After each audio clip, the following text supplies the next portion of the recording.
Bon, donc maintenant nous allons attaquer un peu la partie un peu plus liée avec l'agriculture, après la présentation générale et nécessaire d'Arthur. Alors, voilà, donc c'est l'utilisation des champignons arbuscules en agriculture. Donc en fait, en gros, pour améliorer la production végétale, on peut considérer qu'il y a deux approches. Une approche, on va dire, technologique, c'est-à-dire qu'on considère que ces champignons, en fait, on va les apporter au champ, ce qui signifie qu'il faudra les produire avant, ailleurs, on va le voir, ou alors, en fait, une approche qu'on va qualifier d'agroécologique, en fait, qui consistera à valoriser sa propre flore, variable selon, donc, comme ça a été dit, selon les champs, selon le contexte.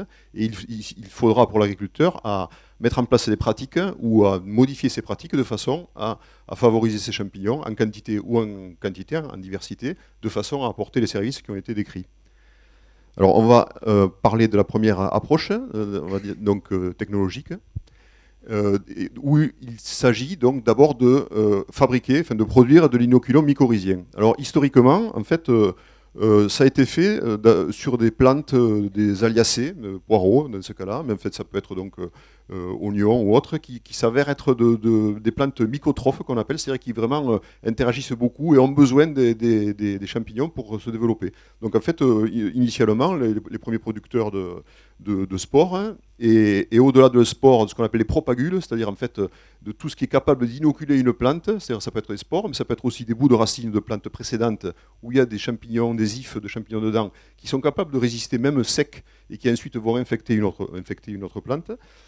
Et donc en fait il s'agissait pour ces producteurs-là de faire pousser dans des substrats et ensuite dépendre le substrat et automatiquement on inoculait les plantes d'intérêt, quoi. Donc ça c'est l'approche à la production in vivo. Après, plus récemment, enfin ça reste quand même de l'ordre de plusieurs décennies, ont été développées des techniques de production in vitro, où là en fait on fait pousser sur du milieu gélosé des racines, en l'occurrence souvent de carottes, seules, en fait, c'est des racines transgéniques, on va dire, et on les fait pousser sur un milieu avec du sucre, puisqu'il n'y a plus les feuilles pour produire la source carbonée, et il s'avère que le champignon n'y voit que du feu, puisqu'il se développe, il produit des ifs, il fait des petits points, là, comme on voit, ce sont des spores. Et donc le premier champignon qui a été isolé dans les années 70, qui se trouve avoir été isolé au Québec, en fait, qu'on appelle Rhizophagus irregularis, c'est, on va dire, notre plante modèle, notre souris blanche. Ensuite, c'est ce champignon-là qui a été, on va dire, développé dans le monde entier et qui est proposé actuellement dans le monde entier comme inoculant. Et donc, c'est les principaux producteurs mondiaux in vitro, puisque c'est quand même plus facile et plus purifié, sont Premier Tech, qui est donc un producteur canadien, ensuite Terry Industries, et chez nous, on va dire à côté de Toulouse, avec qui on travaille et qui nous fournit des inoculums, c'est Agronutrition de Sangos. Et il s'avère qu'en fait, ce sont des personnes notre directeur d'équipe, qui a travaillé au Québec dans les années 70 avec les personnes qui isolaient ce champignon-là, et aussi quelqu'un en Inde qui travaillait dans ce labo-là et qui maintenant a développé ça en Inde. Voilà. Donc maintenant, actuellement, ce sont les gros producteurs sur le marché de spores, hein, et d'inoculums mycorhiziens, mais uniquement de ce champignon. On en parlera tout à l'heure. Donc, en fait, ça s'est développé d'abord sur les cultures pérennes, hein, puisque, bon, évidemment, c'était facile de mycorhizer un plant, et ensuite de l'implanter en champ, et ensuite, sur la durée, sur plusieurs années de récolte, on avait ce bénéfice apporté. Et donc, on trouve ces exemples d'utilisation de champignons comme ça, en viticulture, en arboriculture, etc., quoi. Alors, pour vous montrer des exemples, donc il y a de nombreux produits qui sont actuellement sur le marché. Donc, on retrouve, là, je vous ai mis une fiche technique, on va dire. Donc, on retrouve le nom, la Glomus intraradices. Alors, ça, c'est l'ancien nom, parce que maintenant, il s'appelle Rhizophagus. Mais en fait, c'est pareil, c'est toujours le même. C'est ce champignon canadien. Et donc, on vous donne la manière de faire, c'est-à-dire c'est très facile. Hop, on met la poudre, on barège, on attend un peu pour faire un peu magie. Et ensuite, on fait du pralinage, on implante le plant, et ça marche. Effectivement, le champignon passe sur les racines de ces plants-là. Plus près de nous, donc, l'entreprise Agronutrition de Sangos a développé il y a quelques années ce produit qui s'appelle Connectis, et qui est commercialisé beaucoup en Espagne actuellement, qui est aussi donc, appliqué sur les cultures pérennes et un peu au-delà maintenant, quoi. Donc, on a le nouveau nom qui est marqué, Rhizophagus irregularis, mais c'est toujours le même, toujours cultivé depuis des décennies en culture in vitro, avec les questions que ça peut soulever. Alors donc si on prend l'exemple de la culture de l'olivier, donc vous voyez on a des plants qui n'ont pas été inoculés, des plants où on a apporté ces champignons mycorhiziens à arbuscules, donc déjà on voit qu'il y a quand même une croissance favorisée. Et ensuite, lorsqu'on les met en champ, au bout d'un certain temps, vous voyez, sans apport de champignons, on voit les plants d'olivier qui sont, on va dire, assez petits. Et là, ils ont fait des essais, non pas avec ce champignon-là, très généralement répandu, mais avec d'autres champignons, donc là, de façon un peu expérimentale. Et on voit des différences quand même entre types de champignons. Là, on va dire Gigaspora margarita. Donc vous avez telle croissance, et avec Fumilis formosé, vous avez une croissance apparemment un peu plus grande. Bon, là, il faut faire attention, parce que vous voyez, le monsieur, il s'est mis là pour faire un peu l'échelle, mais en fait, il ne faut pas croire que l'apport de champignons lui a permis de grandir. Donc, mais enfin, on voit quand même, en gros, la chose. Hein. Alors, si on prend l'exemple de l'artichaut, donc là, il y a des productions de plantes d'artichaut in vitro, qu'on mycorhize in vitro ou pas. Donc là, c'est non mycorhizé, mycorhizé. Lorsqu'on les implante en champ, ensuite, on trouve des différences, à la fois en termes de nombre de fruits et de poids de fruits. Et ça correspond vraiment à un effet qu'on voit de façon très générale, c'est-à-dire qu'en fait, ces champignons vraiment agissent sur tous les aspects de la vie de la plante. Quoi. Ça ne tape pas simplement sur un aspect bien précis, c'est vraiment, en général, on peut dire que ça participe à la bonne vie, à la bonne croissance, au bon développement, à la bonne santé de la plante. Alors, évidemment, lorsqu'on parle de champignons non inoculés, d'artichauts non inoculés, ces artichauts n'ont pas été inoculés, mais ils sont mycorhizés actuellement, hein, puisque dans ce champ-là, la flore naturelle du champ a forcément mycorhizé les artichauts après leur implantation, mais on voit un effet malgré tout de l'inoculation.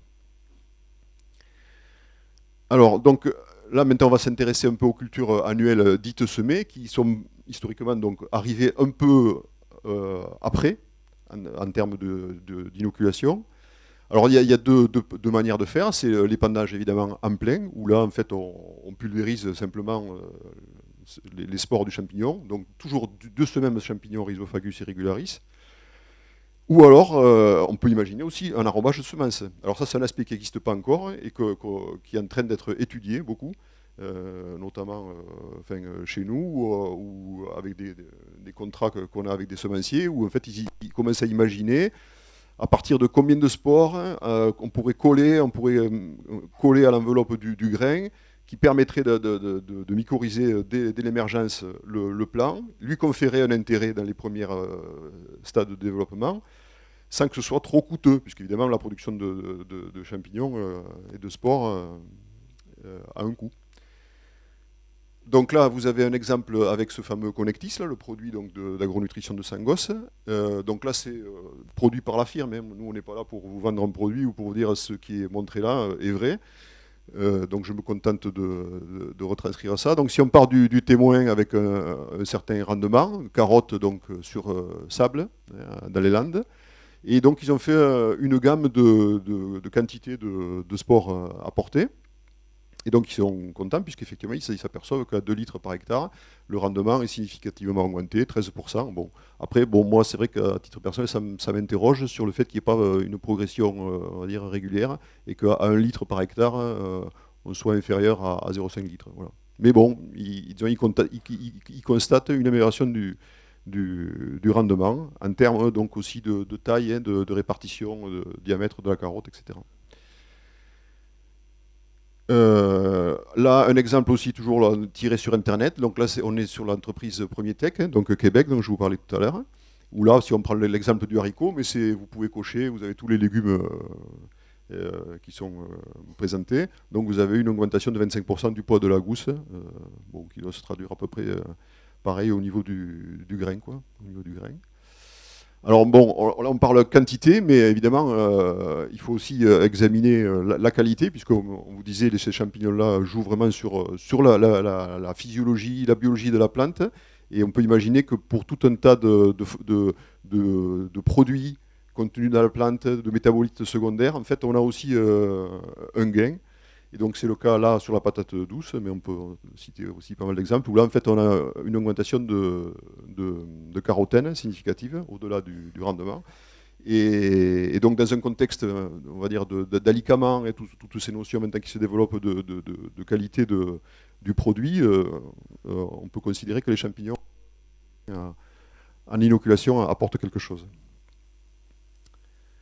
Alors, donc tout ça, ça explique qu'en fait, si on considère les surfaces traitées, inoculées avec Rhizophagus irregularis, au Canada, on a une augmentation exponentielle, et ça concerne la lentille, le soja, la pomme de terre, etc. Alors, bon, ça c'est tiré d'un livre, hein, donc le coût d'inoculation, ils sont à 40 $ par hectare, avec une plus-value qu'ils estiment à 150 $. Bon. Alors, il faut préciser quand même que les sols du Canada, c'est un peu particulier, puisque même s'ils sont très amendés, en fait, ils ont une histoire par rapport au sol européen quand même un peu différente. En fait, ça, je pense que les pédologues le diront mieux que nous, mais ils ont quand même, à surface égale, on va dire, ils ont reçu moins d'engrais phosphatés. Donc, on peut imaginer que c'est ce développement qu'on observe au Canada et pas en Europe encore, peut-être est lié en fait, à la nature du sol, où chez nous, on va dire, il y a déjà un pool de phosphate, soluble ou insoluble, inorganique et organique, quand même beaucoup plus important, et du coup, ça marque moins sur la production. Alors, bon, cette approche technologique d'apport d'inoculum, évidemment, quand même, peut poser des questions, dans la mesure où, comme on l'a dit, il y a une flore naturelle, on va dire, même malgré une monoculture de maïs. Après 30 ans, vous retrouverez quelques espèces de champignons mycorhiziens encore dans vos sols. Ce sont donc des champignons issus de la flore européenne. Enfin, et donc, bon, on peut se poser la question, est-ce qu'on ne modifie pas la flore? Est-ce qu'on ne modifie pas des équilibres en apportant massivement un champignon qui a été isolé quand même sur le continent américain depuis un certain temps? Bon, c'est une question. Après, on peut dire effectivement le maïs, ben, aussi, dès qu'on a importé du maïs ou des haricots, on a modifié aussi les choses. Donc ça, c'est un débat dont je vous laisse seul juge. Donc là, si on veut parler maintenant de l'approche agroécologique, c'est-à-dire d'optimiser des pratiques pour améliorer l'effet des champignons qui sont naturellement présents dans vos champs, puisque tout agriculteur, peut-être sans le savoir, est aussi producteur de champignons mycorhiziens, on va passer en revue un peu l'effet de différents facteurs qui, on peut imaginer, ont un effet sur cette flore-là.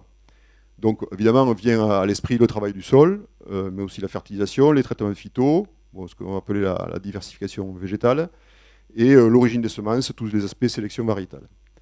Donc, si on commence par le travail du sol, c'est-à-dire l'effet du labour, alors on va parler de quantité de spores, quelle que soit l'espèce de champignons, dans vos sols, par unité de sol. Donc ce qu'on appelle le potentiel mycorhizogène. C'est-à-dire plus vous avez de spores dans un sol, plus vous avez de chances que ça mycorhize vos cultures, sans parler même de l'effet qui est aussi différent. Donc c'est une étude là, qui a examiné dans 3 situations, des prairies, une vigne et des champs de maïs, donc dans la vallée du Rhin, les quantités de spores par horizon de sol. C'est-à-dire là, vous avez la surface, 0,10 cm, et vous enfoncez dans le sol, vous apercevez quand même à 70 cm, vous aurez des spores de champignons. Et on s'aperçoit globalement que plus on va vers un système intensif, plus cette quantité diminue. Alors pour les strates profondes, on reste à peu près à même nombre de spores. Par contre, en surface, plus on a une intensification et plus ça diminue, la vigne étant intermédiaire. Alors la vigne reçoit évidemment aussi beaucoup de traitements, donc on peut imaginer que ce que vous observez sur maïs, en fait c'est lié au travail du sol qui est quand même plus intense que sur la vigne. Mais ce n'est pas une preuve absolue, puisque en fait là, même si c'est dans un même contexte, ce n'est pas les mêmes champs, il y a des possibilités d'effet de la nature de la parcelle. Donc pour cela, en fait, on va parler du projet Bagage que Arthur a évoqué un peu, dans lequel nous on est intervenu, donc sur maïs, où là en fait on a examiné notamment dans 3 situations en Béarn, en Tarn et en Gers, des couples de parcelles, c'est-à-dire des parcelles qui étaient vraiment côte à côte, avec donc un effet parcelle, nature du sol a priori très faible, et où ont été par contre, qui étaient gérés par 2 agriculteurs différents, avec donc soit en condition de labour, soit en condition de semi-direct. Et si on regarde le diagramme de gauche d'abord, où on parle uniquement de la quantité de spores, par unité de sol, mais on s'aperçoit qu'il y a un effet très net, c'est-à-dire que dès que vous labourez, la quantité de... Enfin, dès qu'on considère le champ labouré, vous avez une quantité de spores qui est significativement plus faible. Alors là, on était censé être dans les mêmes conditions, mais a posteriori, on s'est aperçu qu'en fait, on n'était pas du tout dans un schéma où on comparait un champ en semi-direct ou un strip-till, en fait, c'était du strip-till, comparé à du conventionnel, mais en fait, c'était tous les deux du strip-till avec un passé historique enfin, de la parcelle très compliqué, et du coup, ça nous fait quelque part un témoin négatif. Voilà, donc bon, on peut considérer que, quelle que soit la nature du sol, terre noire, limon, au moins, on a cet effet sur la quantité d'un itinéraire technique différent lié au travail du sol. Et si on s'intéresse au taux de mycorhisation de notre maïs, ben on retrouve la même chose. Où là, effectivement, les maïs qui ont été semés directement, avec aussi des couverts, hein, bon, il y a tout un historique dans cet essai-là, en fait, on trouve un maïs donc, plus mycorhisé. Donc potentiellement, comme disait Arthur, on peut imaginer que ça rend des services à la plante, au maïs, sur l'apport sur la nutrition phosphatée, sur la nutrition d'autres oligo-éléments, mais on n'en sait rien. Donc,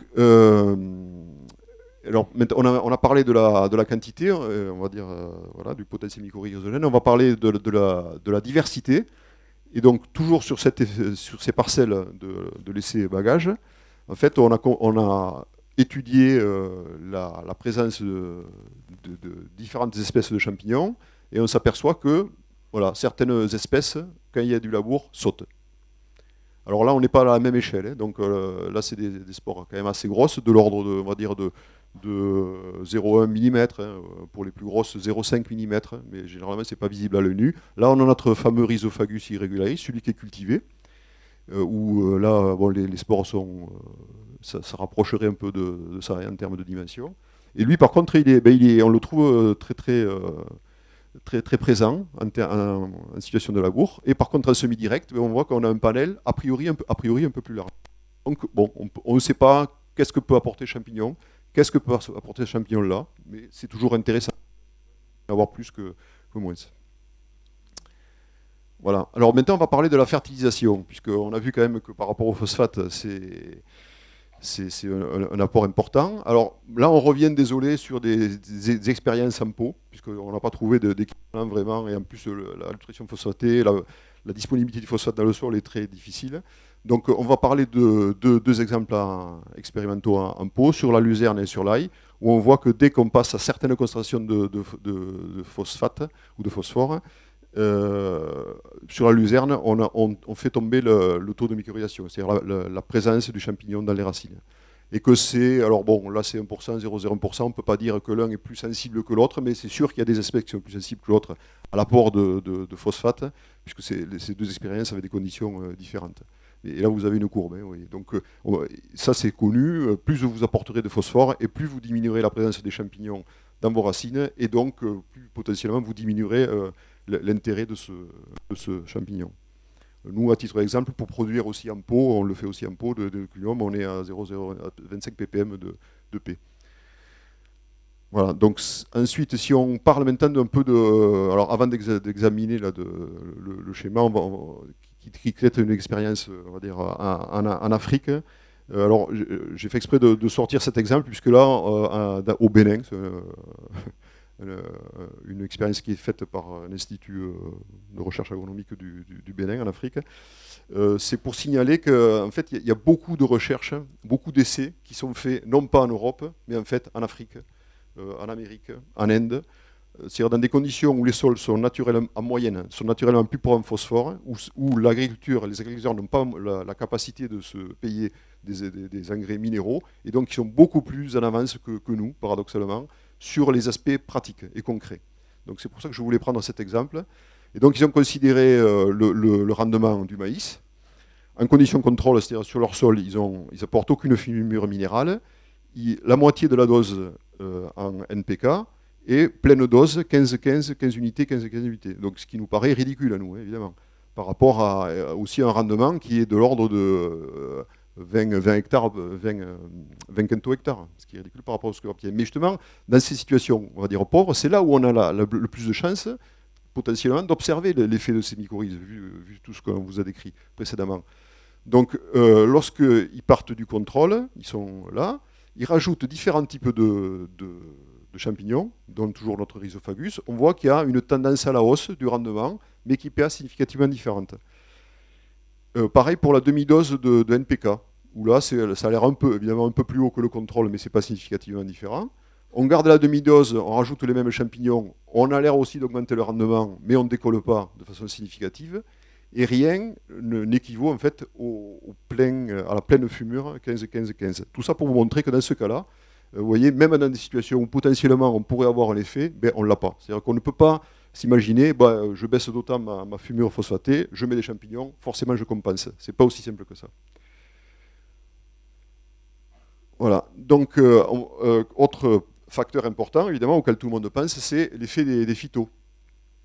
Alors là, c'est aussi une fiche tirée d'une société Symbiome, une société tchèque qui produit de l'inoculum mycorhizien.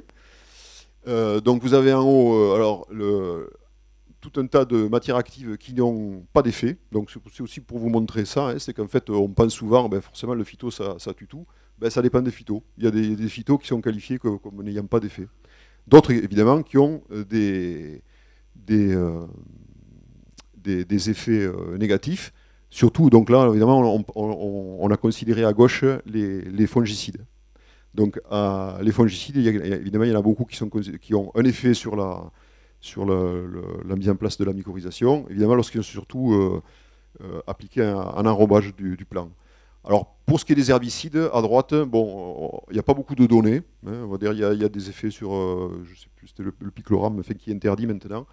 En tout cas, le glyphosate, on a au moins 2 références pour dire qu'effectivement, ça a un effet négatif sur la mycorhization des plants. Bon, après, faut se méfier parce que selon le phosétyle, là, est marqué comme étant l'aliette. Hein, je ne sais pas si vous... est marqué comme ayant un effet négatif. C'est au-delà du fongicide et l'aliette. Je crois que c'est un effet aussi stimulateur. Enfin, là, il est marqué comme ayant un effet inhibiteur. Là, il est marqué comme ayant un effet positif. Bon, donc...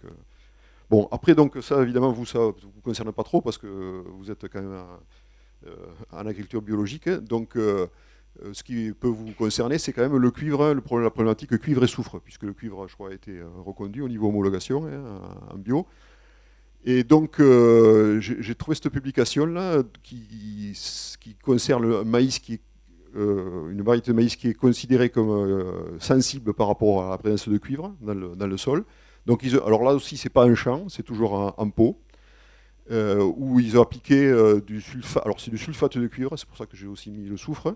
Mais là, ils ont marqué uniquement la quantité croissante de cuivre et l'effet sur le taux de mycorhization. Et là, on s'aperçoit qu'en fait, ce n'est pas significativement différent. Dans cette gamme-là, apparemment, la présence du champignon est à peu près équivalente. Par contre, lorsqu'on considère le rendement, on voit en noir que le maïs mycorhizé, ça chute avec l'apport de cuivre, et que lorsqu'il n'est pas mycorhizé, il part de plus bas, le rendement est plus faible et il chute encore plus. Ce qui fait que quand même, comme le disait un peu Arthur, le champignon protège par rapport à la présence de cuivre. Mais malgré tout, le cuivre est considéré comme globalement négatif vis-à-vis de la mycorhization. Notamment, d'ailleurs, alors là je ne connais pas, vous me le saurez plus que moi, peut-être l'oxychloride de sulfate de cuivre. Je ne sais pas, par rapport au sulfate de cuivre, je ne sais pas trop ce que c'est, mais alors lui, il est considéré par plusieurs sources comme franchement négatif, quoi.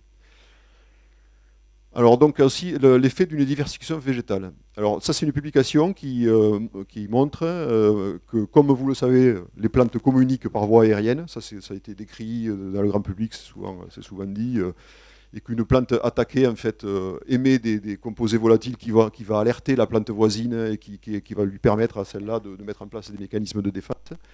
Ce qui a été montré un peu plus récemment, c'est qu'en fait on avait le même mécanisme via les champignons mycorhiziens. C'est-à-dire qu'en fait le sol, il faut le considérer comme un réseau diff qui joue un peu une sorte de réseau internet où il y a des communications qui circulent. On ne connaît pas quelle en est la nature, on ne sait pas ce qui se dit. mais en tout cas des plantes différentes, y compris d'espèces différentes, communiquent entre elles par rapport à ce type de signaux d'alerte. Donc, dans cette logique-là, on peut considérer que si tout ce qui est rotation dans le temps, c'est-à-dire mettre des plantes l'une derrière l'autre, les couverts intermédiaires, tout ça, ça ne peut que favoriser, comment dire, la stabilité du réseau dans le sol et de permettre des échanges potentiels quoi, entre plantes d'alerte, etc. Dans l'espace aussi, évidemment, ça va jouer un rôle, donc tout ce qui est bande enherbée, l'agroforesterie, puisque aussi il y a des arbres qui, évidemment, utilisent cette symbiose arbusculaire et qui peuvent communiquer à la culture d'intérêt des messages. C'est tout à fait possible. Les mélanges variétaux également. Alors, dernier effet aussi, c'est la sélection végétale. En fait, qu'est-ce que la sélection végétale moderne a eu comme influence sur nos champignons? Puisque vous le savez, hein, on va considérer que la partie basse d'abord. La sélection moderne c'est faite en fait dans un contexte non limitant, que ce soit en nutrition, que ce soit en irrigation, etc. Au cours du temps. Et quel effet ça a eu sur la mycorhisation? Alors, c'est une publication intéressante qui a porté sur 27 espèces de la lentille, etc. Et qui a comparé des variétés modernes avec des variétés dont elles étaient issues, des variétés ancestrales, on va dire, variétés population. Et dans les deux cas, donc là vous avez à gauche la variété ancestrale, là vous avez la variété moderne. Et ils ont vu un peu l'effet de la mycorhisation sur la croissance et le développement. Donc la variété ancienne, on voit que quand elle n'est pas mycorhisée, bon, elle a cette taille. Lorsqu'on la mycorhise, elle répond. C'est ce que disait Arthur, il y a une réponse mycorhizienne. L'apport de la présence de champignons mycorhiziens facilite la croissance et le rendement. Donc. Lorsqu'on considère la variété moderne, ben vous voyez, il n'y a pas de différence. Ce qui signifie bien que la sélection variétale a rendu indifférent aux champignons les variétés modernes. Et que donc les variétés modernes ne sont plus capables on va dire, de favoriser, de valoriser la présence de champignons. Puisque effectivement, on était en forte concentration de phosphate soluble dans le sol, et donc on s'en fichait, la plante de toute façon pousse mieux que son ancêtre. Bon, ça on est dans un contexte donc on va dire pléthorique, où nos sols ne sont pas limitants, etc. Or on sait qu'on va vers un pic phosphate, hein, vous le savez, aux alentours de 2030, quoi, on peut imaginer que les quantités de phosphore seront, en tant qu'amendement seront beaucoup moins disponibles et en tout cas beaucoup plus chers. Donc on peut imaginer qu'à long terme, nos sols vont être moins amendés, même si les stocks sont importants, piégés, on en apportera moins. Donc on va se retrouver un peu dans une situation qui a été décrite au-dessus, c'est-à-dire de moins de disponibilité de phosphore. Et là, donc, s'ils ont, toujours en pot, hein, ils ont montré que la variété ancestrale mycorhizée répond toujours, et donc on a tout à fait intérêt à avoir des champignons mycorhizés. Vous voyez, elle est plus petite qu'en bas, hein, c'est normal, elle pousse moins. Et lorsqu'on considère nos variétés modernes, là, par contre, du coup, on a tout intérêt à valoriser les champignons mycorhiziens sur les variétés modernes. Et on s'aperçoit qu'une variété moderne mycorhizée est quand même plus intéressante qu'une variété ancestrale. Tout ça pour casser un peu le mythe, comme quoi là, forcément tout est forcément meilleur que les variétés modernes. Donc voilà. Et ensuite, donc, on va faire quand même une synthèse, puisque je crois que le temps est écoulé. De toute façon, donc ça, c'est une revue qui est parue. Donc une revue, c'est des auteurs qui n'ont pas fait d'expérience eux-mêmes. Ils ont pris les centaines de publications qui existent maintenant sur la mycorhisation, et ils les ont étudiées, ils ont comparé, ils en ont fait une synthèse. Donc c'est quand même des papiers quand même intéressants qui est paru en 2018, de deux auteurs de l'Université de Floride.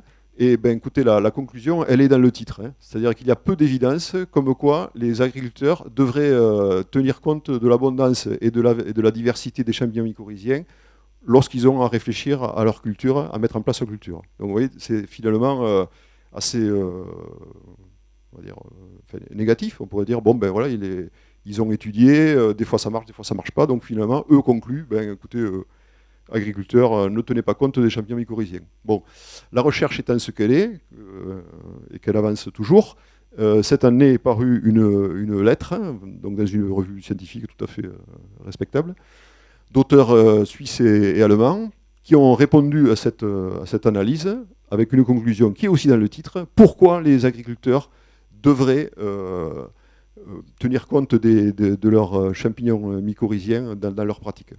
Donc vous voyez, bon, avec des arguments, hein, je ne vais pas détailler maintenant, mais enfin, ils n'ont pas dit ça pour se faire plaisir, hein, évidemment, ils ont critiqué le papier précédent avec raison, quoi. Voilà, donc pour ma part, on va en rester là. Donc pour tout ça, c'est pour vous dire qu'effectivement, tout ça, c'est un système, vous le savez, très complexe, et ça fera le lien peut-être avec le solde, l'histoire sur les soldes de Pascal Voisin. Voilà, donc on vous remercie. Merci. Tu restes là pour quelques questions. On va répondre aux questions, oui, c'est vrai.